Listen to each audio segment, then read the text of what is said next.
Quotation of the day. ఈరోజు quotation ఏంటి అంటే, మీరు ఏ కోవకు చెందినవారు అంటే, సమాజంలో రెండు రకాల వ్యక్తులు ఉంటారు.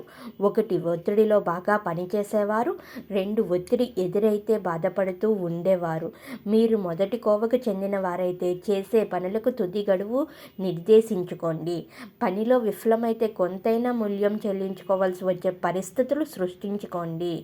రెండో కోవలోని వారైతే తుది గడువుల జోలికి వెళ్ళకండి. పనిని చేయడంలో ఆనందాన్ని వెతుక్కోండి. సో ఈ కొటేషన్లో ఒక వండర్ఫుల్ మీనింగ్ ఉంది. అదేంటంటే, 2 type of personalities in the society. అంటే మన సొసైటీలో 2 టైప్ ఆఫ్ పర్సనాలిటీస్ ఉంటాయి. అది మనం ఒకటి స్థానంలో ఉన్నామా, 2 స్థానంలో ఉన్నామా అన్న మనమే డిసైడ్ చేసుకోవాలని ఈ కొటేషన్లో ఒక వండర్ఫుల్ మీనింగ్. అది నాకు అర్థమైంది. సో మీ అందరికి కూడా తెలియాలి, మీరు అందరు కూడా తెలుసుకోవాలని షేర్ చేస్తున్నాను. Thank you everyone.